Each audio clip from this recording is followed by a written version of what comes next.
Hotel అనగానే మనందరికీ గుర్తొచ్చేది కేవలం భోజనం మాత్రమే కాదు. అక్కడుండే మనుషులు, ఆప్యాయత మరియు ఆ హోటల్ వెనుక ఉండే ఒక చిన్న చరిత్ర. ఇది ఒక పాతకాలపు హోటల్ మరియు దాని యజమాని నిజాయితీకి సంబంధించిన కథ. రామాపురం అనే ఊర్లో బస్టాండ్ పక్కన ఒక చిన్న పెంకుటిల్లు ఉండేది. దాన్ని రాఘవయ్య అనే పెద్దాయన నడిపించేవారు. రాఘవయ్య గారికి హోటల్ అంటే వ్యాపారం కాదు, అదొక బాధ్యత. అందుకే అక్కడ భోజనం అమ్మ చేతి వంటలా ఉండేది. కాని కాలం ఎప్పుడూ ఒకేలా ఉండదు కదా. ఊరి ముఖచిత్రం మారింది.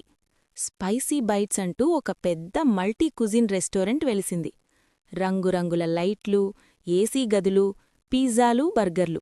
ఇంకేముంది, ఊరి జనమంతా, ముఖ్యంగా కుర్రకారు అటువైపే పరిగెత్తారు. పాపం అన్నపూర్ణ మెస్సు వెలవెలబోయింది. అయ్యగారు, ఇలాగైతే కష్టం. మనం కూడా ఫాస్ట్ ఫుడ్ పెడదాం, లేకపోతే హోటల్ మూసుకోవాల్సిందే. సాంబా, ఆకలి వేసినప్పుడు అన్నం తినాలి. ఓ అలాబాయ్యా. ఒకరోజు ఊరిని భారీ వర్షం ముంచెత్తింది. కరెంటు పోయింది. ఆ కొత్త రెస్టారెంట్ జనరేటర్లు ఆగిపోయాయి. వంటవాళ్లు రాలేదు. కాని మన రాఘవయ్యగారి హోటల్లో మాత్రం కిరోసిన్ స్టవ్ వెలుగులో ఘమఘమలాడే మిరియాల పొంగలి, వేడివేడి అల్లం చట్నీ తయారవుతున్నాయి.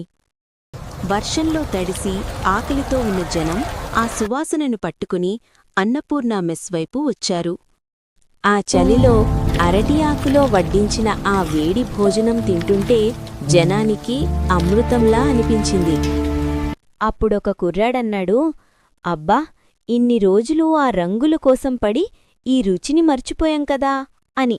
అంతే, మరుసటి రోజునుంచి అన్నపూర్ణ మెస్ మళ్లీ కళకళ్లాడింది. చూసారా ఫ్రెండ్స్, ఆకర్షణలు తాత్కాలికం, కాని నాణ్యత, నిజాయితీ శాశ్వతం.